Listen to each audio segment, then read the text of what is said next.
Well, hello and how are you? Hey, friends. Welcome to the Shen Show. I am your host, Shenandoah Briscoe, coming to you from right here in St. Charles, Missouri. Hey, this here be Sunday, December 31st, 2017. V-blog number 2316. That means I've been at it for 6 years and 64 days. Hey, got a happy birthday shout out going out to Ken Weber, and believe it or not, his twin brother Kevin has a birthday on the same day. So Ken and Kevin, here are birthday songs for you too. Hey, I heard it's your birthday today. So happy birthday, I must say. You know, Ken and Kevin, there's one more year gone away. So happy birthday to you today. I said, hey, I heard it's your birthday today. So happy birthday, I must say. You know, there's one more year gone away. So happy birthday to you today. And many more. Yeah, cha-cha-cha-cha. All right, my friends, it looks like it's about time we better jump right on into the Daily Bread. Because, well, friends, we want to get a little bit closer to God before we even get started with our regular programming. So, we'll do a sinner's prayer first, because we got a new year coming up, and, well, we want to be all cleansed for it. Of course, tonight we probably might be doing a little sinning, a little over-drinking, which is, intoxication is actually a sin. I mean, yeah, they drank wine at the weddings and everything, but they did not overindulge. But we just might end up doing that, so it's a good thing we're Christians and that we can ask for forgiveness and go on about our daily lives because we have a faithful and forgiving God. So, here we go. Forgive me, Father God, for I have sinned. Please cleanse my soul and relieve me of the guilt and the penalties. I will stop doing evil and I will start doing good. And I believe in my heart that God has risen Jesus up from the dead and that he now sits at the right-hand side of God in heaven up above. So, I know now that I accept Jesus Christ in my heart as my Lord and Savior. And I know that I am saved in Jesus' mighty name. Amen. And they all said, amen. Alrighty then. That being said, today's devotion is called Faith-Building Memories. Faith-building memories, that's right. Well, you know, at some point in time in your life, you had a memory that you had that you needed, that you had built, and that it brought back memories of faith, that something that had happened to you in your life that you said thank God for, and there you have it. When you said thank God, by golly, God done something for you that day, didn't he? Anyway, I'm going to be reading Lamentations 3:19 through 26. And if you're keeping up with your Bible in a year, which I hope you are, just go to odb.org. Oh, you can read the Faith Building Memories for yourself if you go to odb.org and subscribe to it and make a little donation. Spread the gospel all around the world. But back on track. If you are reading the Bible in a year, you will be reading Malachi 1 through 4 and Revelation 22. So, there you go. Malachi 1 through 4 and Revelation 22. As for me, I'm fixing to read Lamentation 3:19 through 26. So here you go. Remember my affliction and my wandering and wormwood and bitterness. Surely my soul remembers and is bowed down within me. This I recall to my mind. Therefore I have hope. The Lord's loving kindness indeed never ceases, for his compassion never fail. compassions never fail. They are new every morning. Great is your faithfulness. The Lord is my portion, says my soul. Therefore I have hope in him. The Lord is good to those who wait for him, and to the person who seeks him. It is good that he waits silently for the salvation of the Lord. So there you have it. Lamentations 3:19 through 26. All right. Let's see. I've been reading stories lately, so let's see if we can't find another little story to read. Oh, dee-dee-dee-bum, dee-dee-bum, dee-dee, dee-dee-dee-dee-bum, bum-bum-bum-bum-bum-bum. Oh, now that's a good move. That's a good story. It's called To Build a Fire. I don't know how long it is. It's a long story.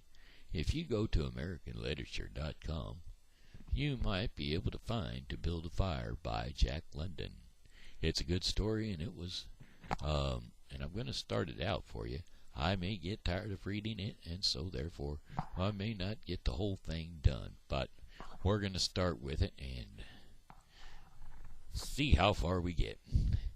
Day had broken, cold and gray, exceedingly cold and gray, when the man turned aside from the main Yukon Trail and climbed the high earth bank, where a dim and little-traveled trail led eastward through the fat spruce timberland. It was a steep bank, and he paused for breath at the top, excusing the act to himself by looking at his watch. It was 9 o'clock. There was no sun nor hint of sun though there was not a cloud in the sky. It was a clear day, and yet there seemed an intelligible pale over the face of things, a subtle gloom that made the day dark, and that was due to the absence of sun. This fact did not worry the man.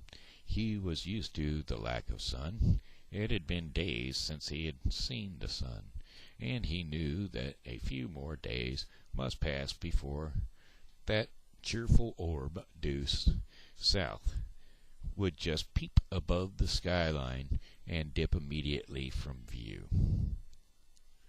That's because he's up in the Yukon, and the sun don't shine up there every day, if you know what I'm saying. The man flung a look back along the way he had come, and the Yukon lay a mile wide and hidden under 3 feet of ice. On top of this ice were as many feet of snow, and it was all pure white, rolling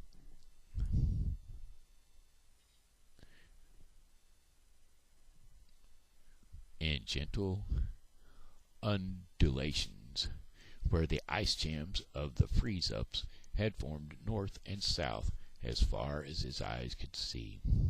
It was unbroken white,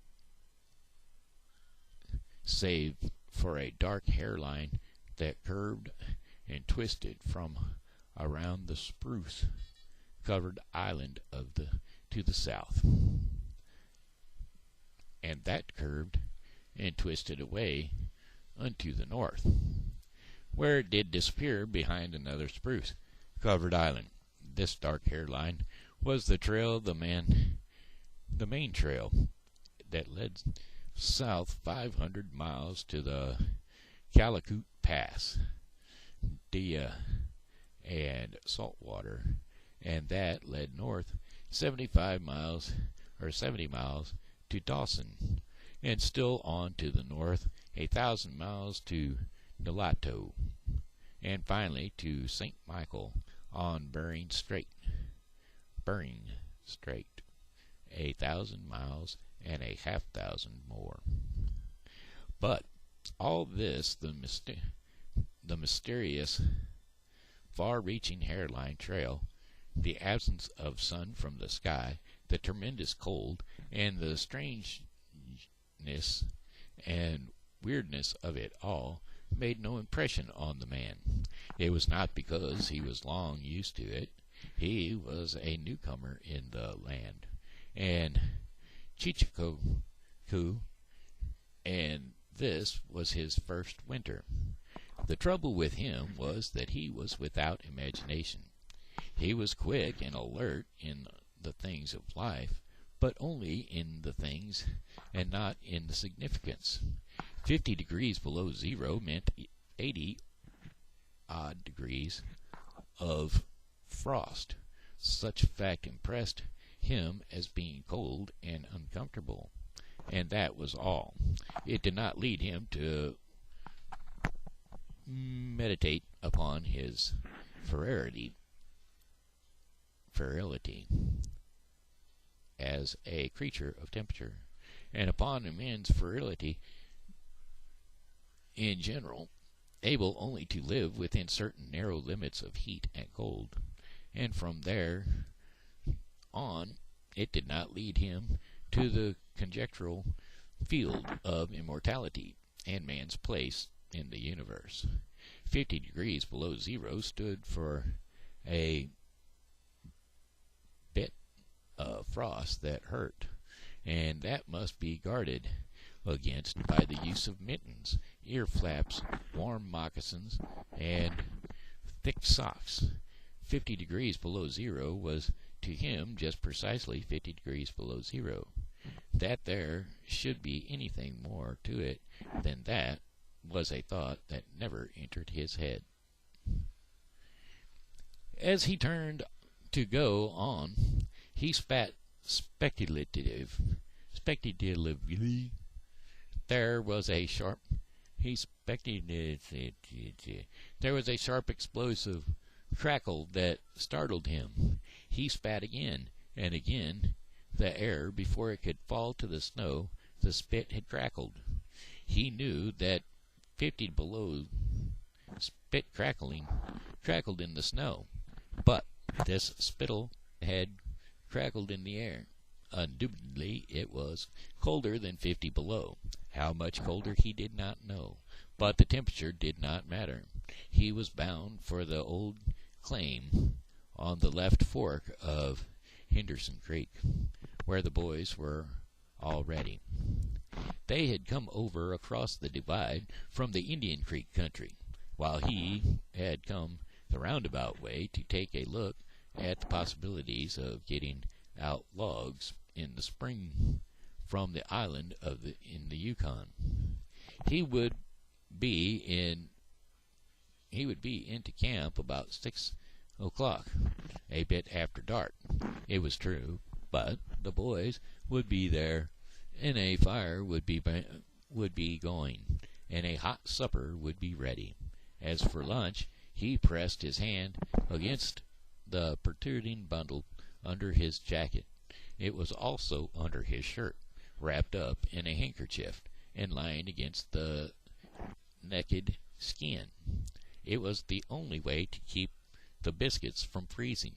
He smiled agreeably to himself as he thought of those biscuits, each cut open and sopped in bacon grease, and each enclosed a generous slice of fried bacon.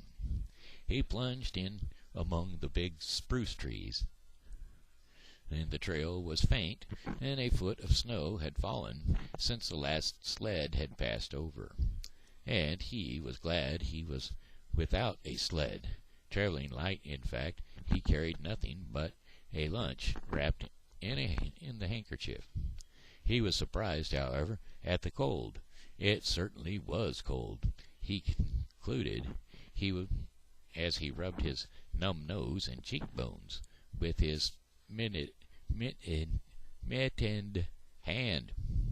He was a warm-whiskered man, but the hair on his face did not protect the high cheekbones and the eager nose that thrust itself aggressively into the frosty air.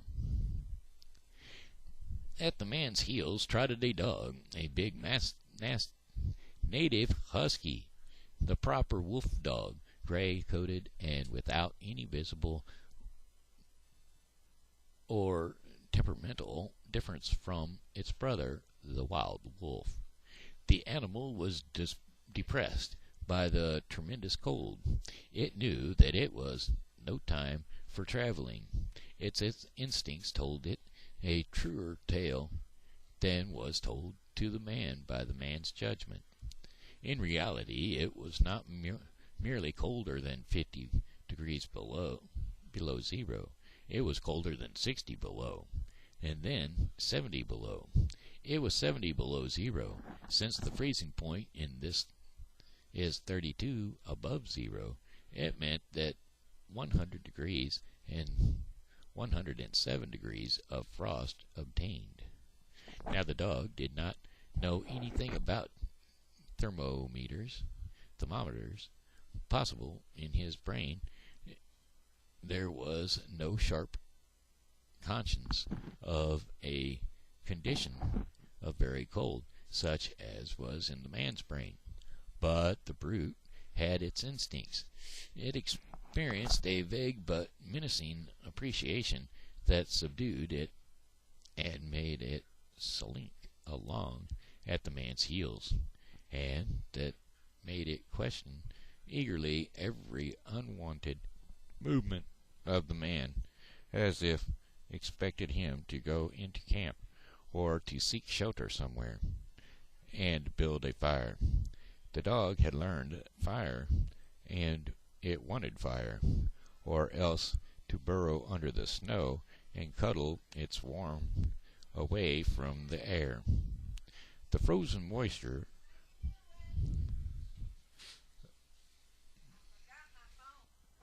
did I scare you? The frozen moisture of its breathing had settled on its fur in a fine powder of frost, and especially were its jowls, muzzle, and eyelashes whitened by its crystallized breath. The man's red beard and mustache were likewise frosted, but more solidly, the deposits taking the form of ice and increasing with every warm, moist breath he exhaled. Also, the man was chewing tobacco, and the muzzle of ice had his lips so rigidly that he was unable to clear his chin when he expelled the juice.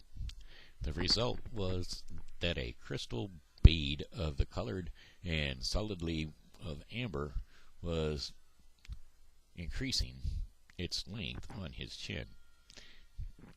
If he fell down, it would shatter itself like glass into brittle fragments.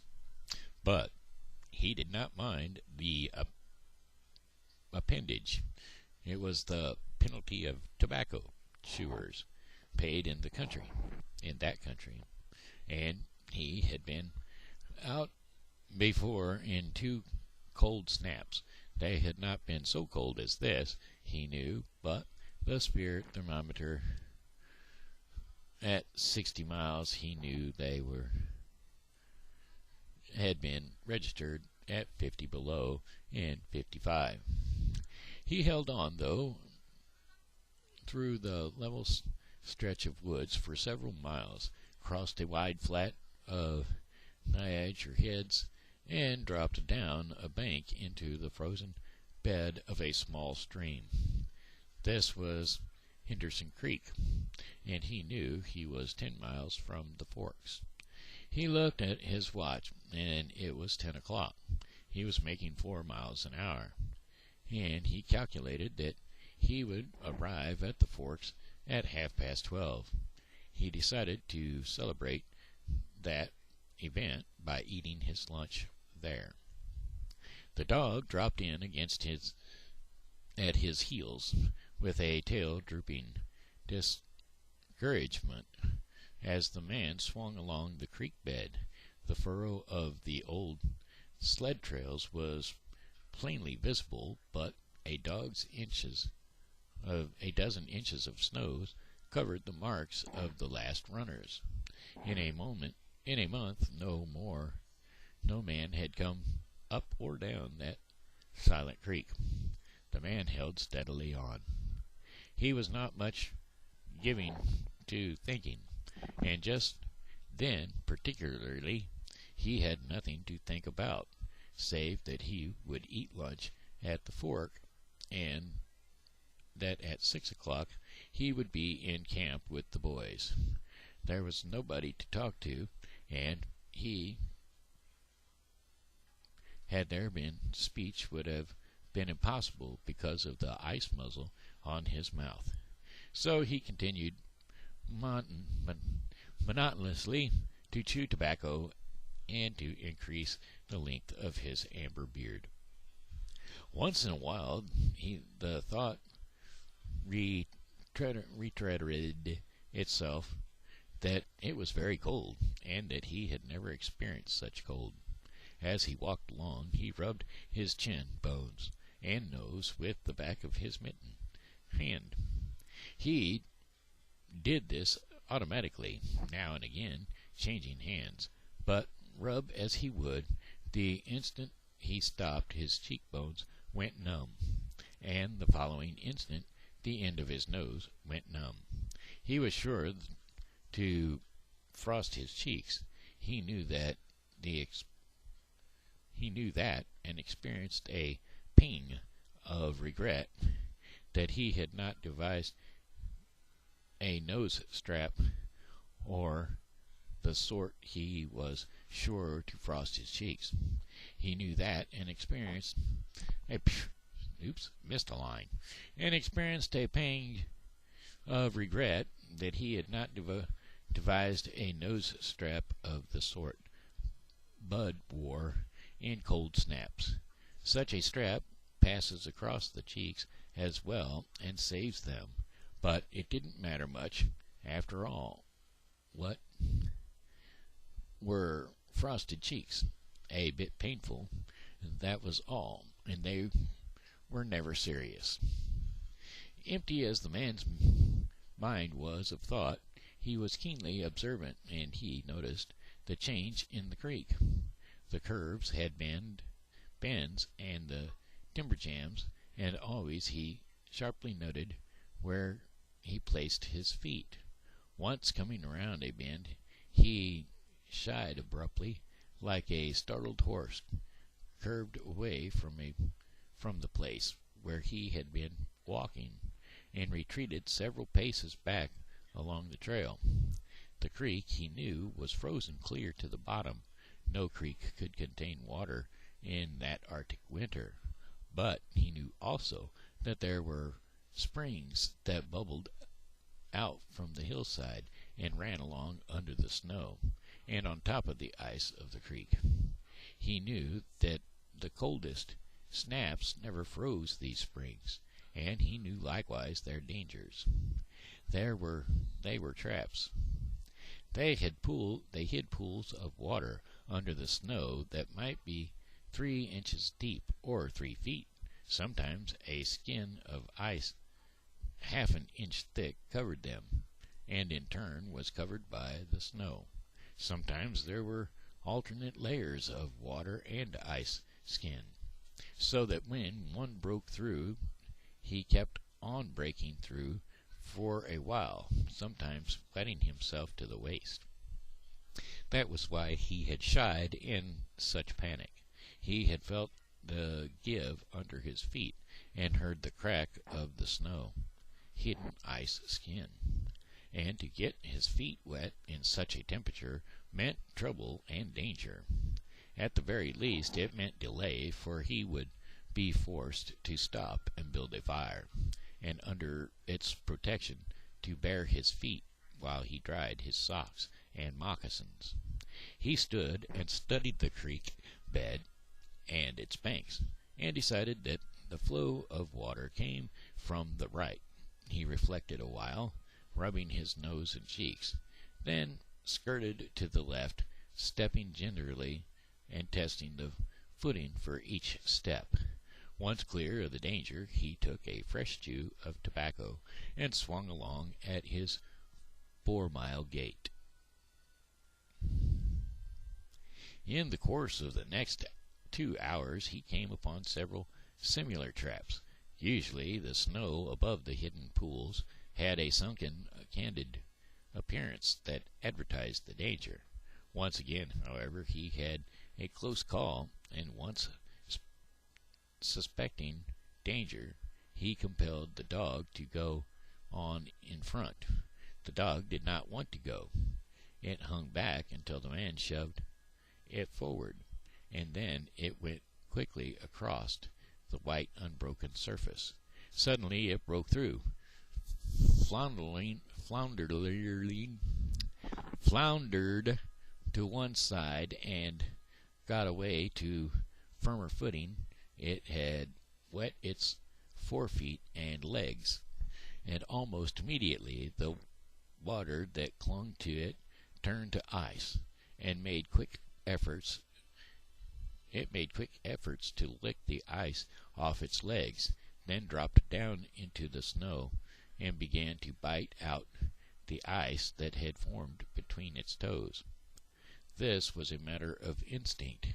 To permit the ice to remain would mean sore feet. It did not know this. It merely obeyed the mysterious prompting that arose from the deep crypts of its being. But the man knew how, having achieved judgment of the subject, and he removed the mitten from his right hand and helped tear out the ice particles. He did not expose his fingers more than a minute, and was astonished at the swift numbness that smote them. It certainly was cold.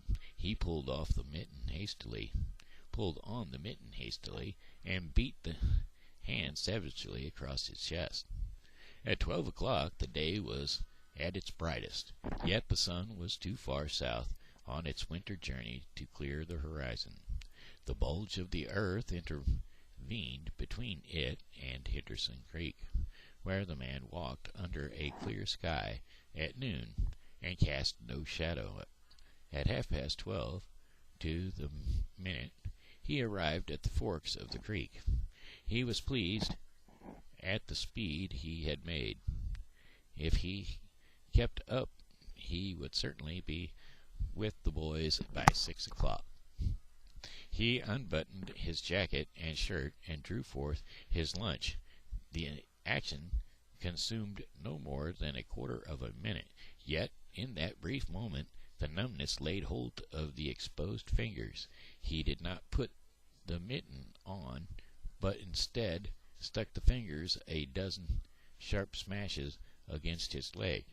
Then he sat down on a snow-covered log to eat. The stinging that followed upon the striking of his fingers against his legs ceased so quickly that he was startled. He had no chance to take a bite of his biscuit. He struck the fingers repeatedly and returned them to the mitten, bearing the other hand for the purpose of eating. He tried to take a mouthful, but the ice muzzle prevented it. He had forgotten to build a fire and thaw out.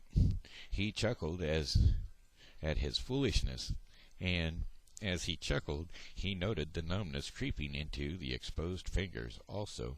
He noted that the sitting which had first come to his toes when he sat down was already passing away. He wondered whether the toes were warm or numb. He moved them inside the moccasins and decided that they were numb. He pulled the mitten on hurriedly and stood up. He was a bit frightened. He stamped up and down until the stinging returned into the feet. It certainly was cold. Was his throat? It was his thought. That man from Sulphur Creek had spoken the truth when telling how cold it sometimes got in this country. And he had laughed at him at the time. That showed one must not be too sure of things. There was no mistake about it. It was cold. He stood up and down, stomping and stamping his feet and thrashing his arms, until reassured by the returning warmth that he had gotten out. Then he got out matches and proceeded to make a fire from the undergrowth where high water of the previous spring had lodged a supply of seasoned twigs. He got his firewood working carefully for a small beginning. He stood and a roaring fire over which he thawed the ice from his face, and in the protection of which he ate his biscuits. For the moment the cold of space was outwitted. The dog took satisfaction in the fire, stretching out close enough for warmth and far enough away to escape being singed. When the man had finished, he filled up his pipe and took his comfortable time over a smoke. Then he pulled on his mittens, settled the ear flaps on his cap firmly about his ears, and took the creek trail up the left fork. The dog was disappointed and yearned back towards the fire. The man did not know cold. Possibly all the generations of his ancestry had been ignorant of cold, of real cold, of hundreds and 7 degrees below freezing point. But the dog knew. All its ancestry knew, and it had inherited the knowledge, and it knew that it was not good to walk abroad in such fearful cold. It was the time to lie snug in a hole in the snow and wait for a curtain of cold to be drawn across the face of outer space whence the cold came. On the other hand, there was keen intimacy between the dog and the man. The one was the toil slave of the other, and the only caresses it had ever received were the caresses of the whiplash, and of harsh and menacing throat sounds that threatened the whiplash. So the dog made no effort to communicate its apprehension to the man. It was not concerned in the welfare of the man. It was for its own sake that it yearned back toward the fire. But the man whistled and spoke to it with the sound of whiplashes, and the dog swung into the man's heels and followed after. The man took a chew of tobacco and proceeding to start a new amber beard, also his moist breath quickly powdered with white, his mustache, eyebrows, and lashes. There did not seem to be so many springs on the left fork of the Henderson, and for half an hour the man saw no signs of any. And then it happened. At a place where there were no signs, where the soft, unbroken snow seemed to advertise solidly beneath, the man broke through. It was not deep. He wetted himself halfway to the knee before he floundered out to the firm crust. He was angry and cursed his luck around, and he had hoped to get into camp with the boys at 6, and this would delay him an hour, for he would have to build a fire and dry out his footgear. This was imperative at the low temperature, and he knew that much. And he turned aside to the bank, which he climbed on top. Tangled in the underbrush about the trunks for several small spruce trees was a high water deposit of dry firewood sticks and twigs, precipitously, but also larger portions of seasoned branches and fine, dry last year's grass. He threw down several large pieces on top of the snow. This served for a foundation and prevented the young flames from drowning itself in the snow. It otherwise would melt. The flame he got by touching a match to a small shred of birch bark that he took from his pocket. This burned even more rapidly than paper. Placing it on the foundation, he fed the young flame with wisps of dry grass and with the tiniest dry twigs. He worked slowly and carefully, keenly aware of his danger.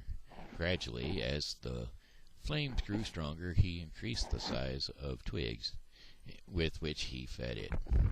He squatted in the snow, pulling the twigs out from their entanglement in the brush and feeding directly in the flame. He knew there must be no failure. When it is 75 below zero, a man must not fail in his attempt to build a fire. That is, if his feet are wet. If his feet are dry and he fails, he can run along the trail for a half a mile and restore his circulation. But the circulation of wet and freezing feet cannot be restored by running when it is 75 below. No matter how fast he runs, the wet feet will freeze the harder. All this the man knew. The old-timer on Sulphur Creek had told him about it the previous fall, and now he was appreciating the advice. Already all sensation had gone out of his feet. To build the fire he had been forced to remove his mittens, and the fingers had quickly gone numb. He placed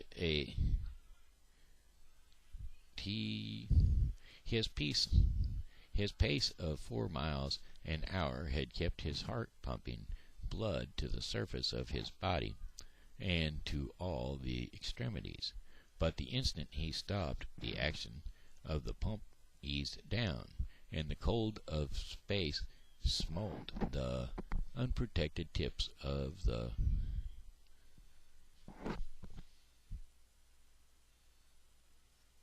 plant extremities. But the instant he stopped, the action of the pump eased down, and the cold of space smote the unprotected tips of the plant. And he began on that unprotected tip, received the full force of the blow. The blood of his body recoiled before it. The blood was alive, like the dog, and like the dog, it wanted to hide away and cover it up from the fearful cold. So long as he walked 4 miles an hour, he pumped that blood willy-nilly to the surface. But now it embedded away and sank down into the recesses of his body. The extremities were the first to feel its absence. His wet feet froze the faster, and his exposed fingers numbed the faster, though they had not yet begun to freeze. Nose and cheeks were already freezy, and while the skin of all his body chilled as it lost its blood. But he was safe. Toes and nose and cheeks would be only touched by the frost, for the fire was beginning to burn with strength. He was feeding it with twigs the size of his finger. In another minute he would be able to feed it with branches the size of his wrist, and then he could remove his wet footgear, and while it dried, he could keep his naked wet feet warm by the fire, rubbing them at first, of course, with snow. The fire was a success. He was safe. He remembered the advice of the old-timer on Sulphur Creek and smiled The old-timer had been very serious in laying down the law that no man must travel alone in the Klondike after 50 below. Well, here he was. He had had the accident. He was alone, and he had saved himself. Those old-timers were rather womanish, some of them, he thought. All a man had to do was to keep his head, and he was all right. Any man who was a man could travel alone. But it was spring. It was surprising, the rapidity with which his cheeks and nose were freezing, and he had not thought his fingers could go lifeless in so short a time. Lifeless they were, for he could scarcely make them move together to grip a twig, and they seemed remote from his body and from him. When he touched a twig, he had to look and see whether or not he had hold of it. The wires were pretty well down between him and his fingers' ends, all of which counted for little. There was the fire snapping and crackling and popping and promising life with every dancing flame. He started to untie his moccasins. They were coated with ice. The thick German socks were like sheets of iron halfway to the knee, and the moccasins' strings were like rods of steel, all twisted and knotted as by some configuration. For a moment he tugged with his numb fingers, and then, realizing the folly of it, he drew his sheath knife. But before he could cut the strings, it happened. It was his own fault, or rather his mistake. He should not have built the fire under the spruce tree. He should have built it in the open. But it had been easier to pull the twigs from the branches, from the brush, and drop them directly on the fire. Now the tree under which he had done this carried a weight of snow on its boughs. Now no wind had blown for weeks, and each bough was fully freighted. Each time he had pulled a twig, he had communicated a slight agitation to the tree, an imperceptible agitation, so far as he was concerned, but an agitation sufficient to bring about the disaster. High up in the tree, on boughs capsized of loads of snow, this fell on the brow beneath, capsizing them. Thus this process continued, spreading out and involving the whole tree. It grew like an avalanche, and it descended without warning upon the man and the fire was blotted out. Where it had burned was a mantle of fresh and disordered snow. The man was shocked. It was as though he had just heard his own sentence of death. For a moment he sat and stared at the spot where the fire had been. Then he grew very calm. Perhaps the old-timers on Sulphur Creek were right. If he had only had a trail mate, he would have been in no danger now. The trail mate could have built the fire well, and it was up to him to build the fire over again.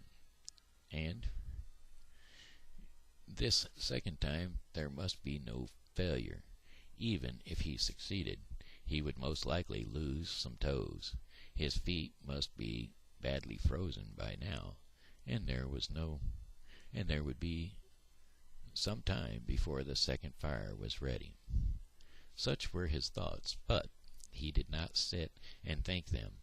He was busy all the time they were passing through his mind. He made a new foundation for a fire, and this time in the open, where no treacherous tree could blot it out. Next, he gathered dry grass and tiny twigs from the high water float stem. And he could not bring his fingers together to pull them out, but he was able to gather them by the handful. In this way he got many rotten twigs and bits of green moss that was undesirable. But it was the best he could do. He worked methodically, even collecting an armful of the larger branches to be used later when the fire gathered strength. And all the while the dog sat and watched him, a certain yearning wistfulness in his eyes, for it looked upon him as the fire provider, and the fire was slow in coming. When all this was ready, the man reached in his pocket for a second piece of birch bark.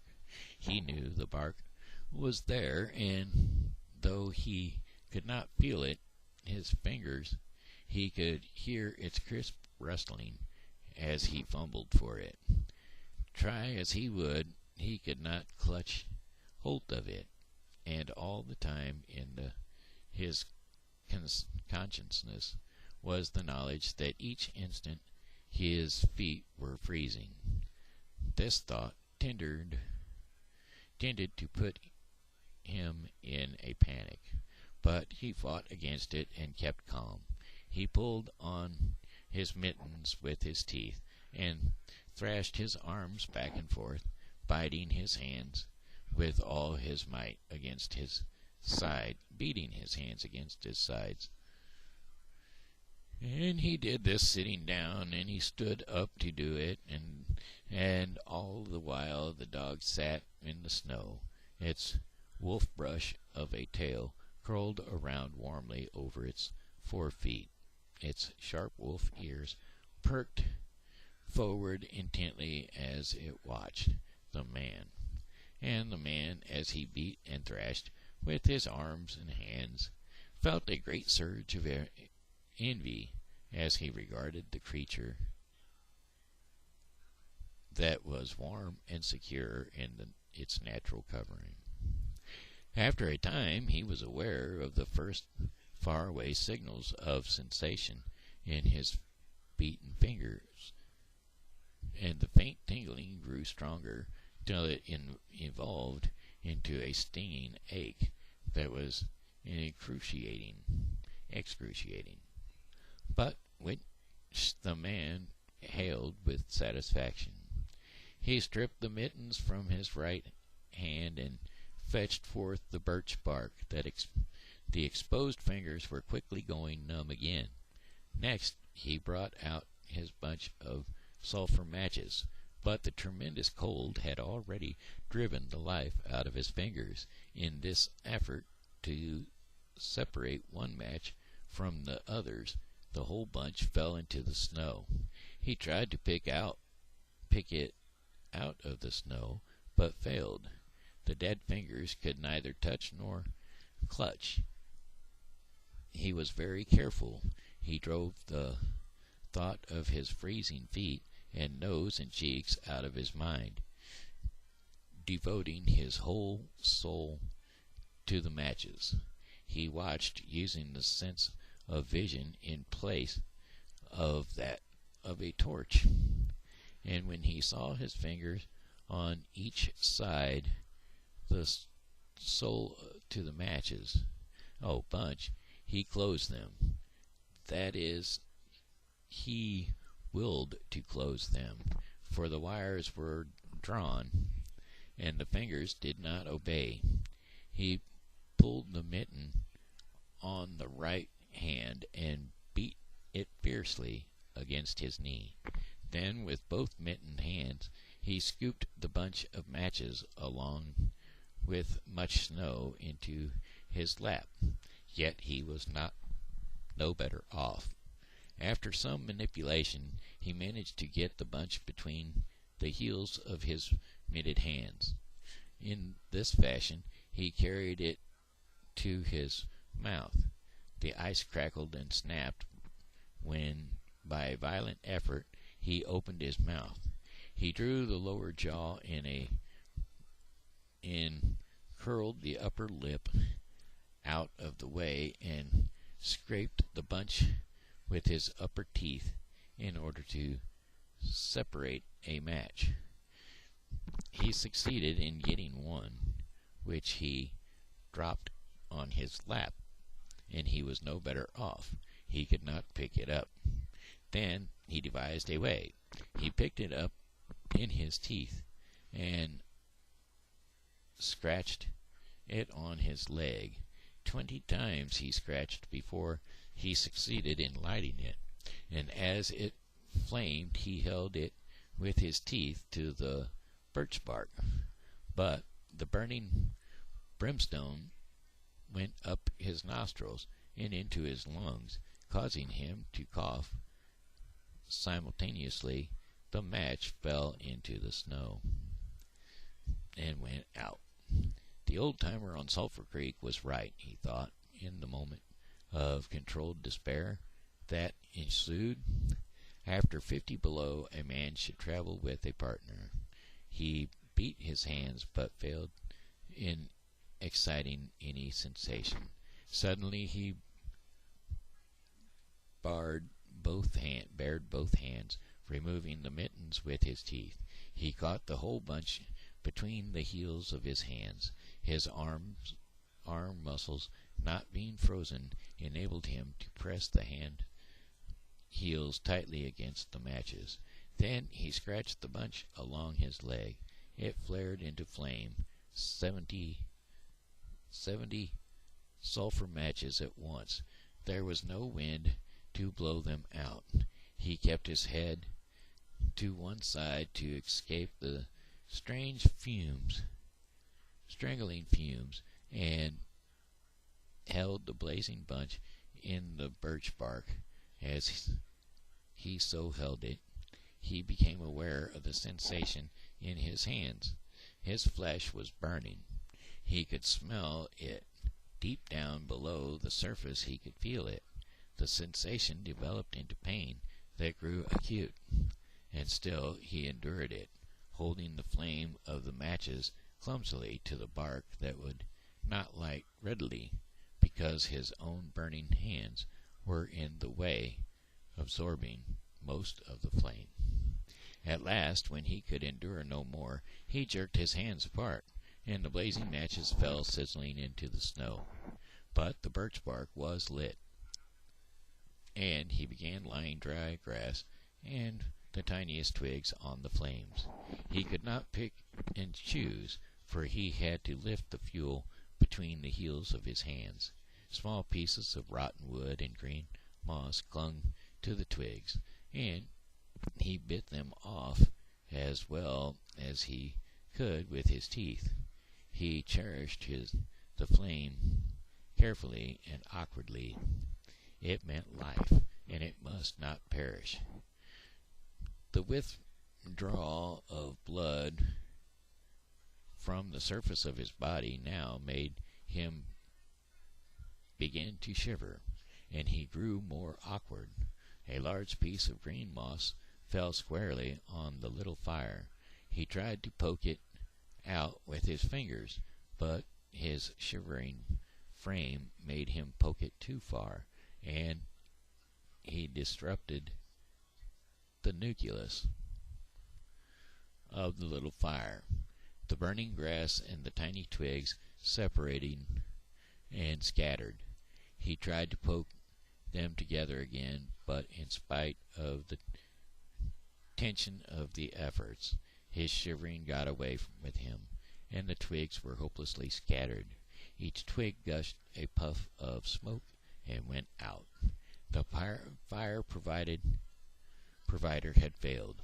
As he looked apathetically about him, his eyes chanced on the dog, sitting across the ruins of the fire from him in the snow, making restless hunching movements, slightly lifting one forefoot and then the other, shifting its weight back and forth on them with wistful eagerness. The sight of the dog put a wild idea into his head.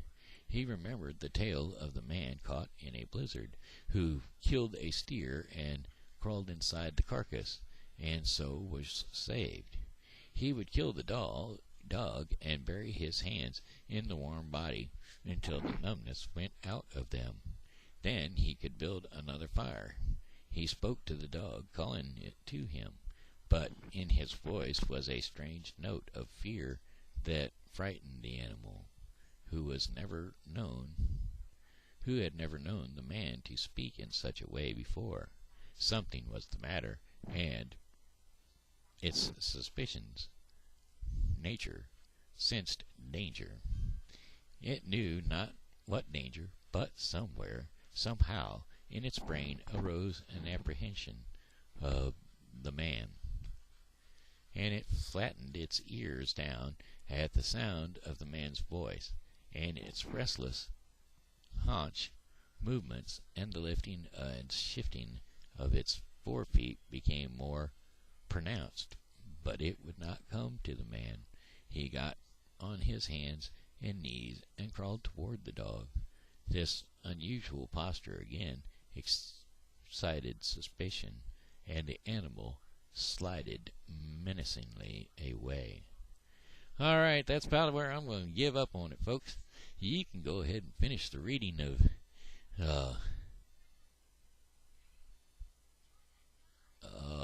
let's see, what am I reading here? I read quite a bit. To Build a Fire. You can continue reading To Build a Fire by going to AmericanLiterature.com, clicking on Jack London, and reading To Build a Fire. Anyway, this here has been Shenandoah Briscoe, and I'm going to go ahead and jump off of here and say, well, goodbye, my friends, it's the time to go. I said goodbye, my friends, it's time to go. I hate to leave you, but I really must go. Goodbye, my friends, goodbye. This here has been Shenandoah Briscoe saying hello and how are you, and as always, you know God loves you and so do I, so be blessed in Jesus' name, and come back and see me again tomorrow because, well, I'll be here, and I hope you are too.